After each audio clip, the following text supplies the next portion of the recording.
Hello. So, let's dive into communication between processes, pipes, and queues. So, today we are going to talk about inter-process communication. We will dive into the primary IPS mechanism, pipes, and queues. These tools are essential for data exchange between processes. So, why we need IPC? In multi-processes applications, processes operate in isolated memory spaces.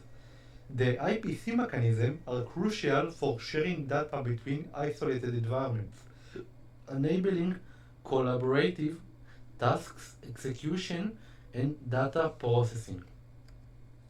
So, let's start talking about pipes. Pipes provide us a two-way communication channel between two processes. In Python, a pipe can be created using the pipe function from the multiprocessing module, which return a pair of communication objects representing the end of the pipe. So, let's see an example. In this example, we are using the pipe to sending data from one process to another. The sending process called the connection.send, and the receiving process uses the connection.receive. So, as you can see, we import the process in the pipe, we use the send data function, it gets a connection, use connection.send and connection.close. The connection pair, we create a pipe, the start of the pipe and the end of the pipe, and we create the process.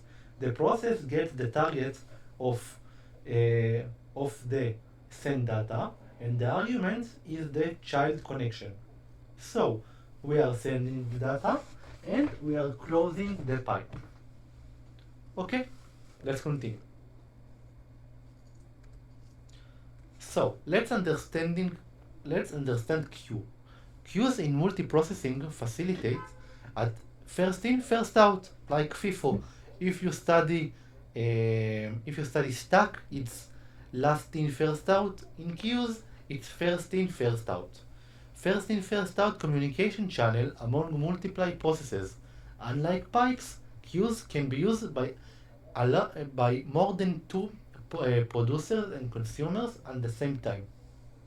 That's this disadvantage make it more suitable for more complex scenarios. So let's see an example. In this example, we are illustrate how to create a queue and use it to pass data from a child process back to the parent. The queue put method add items and the get retrieves them in the FIFO order. So we import the queue and we have a function of worker. What the function does, it get a queue and put data inside the queue. So we create the queue, create the process, and start the process. And in the print, we print received and queue.get, meaning that we take the first value in the queue.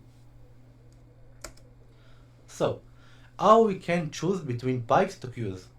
If you want a simple point-to-point communication, use pipe.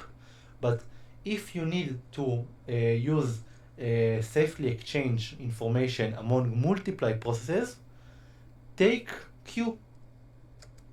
So, effective IPC in cornerstone of multi-processes applications. By leveraging pipes and queues, Python developers can architect robust, current applications that communicate efficiently between processors, enriching performance and capability.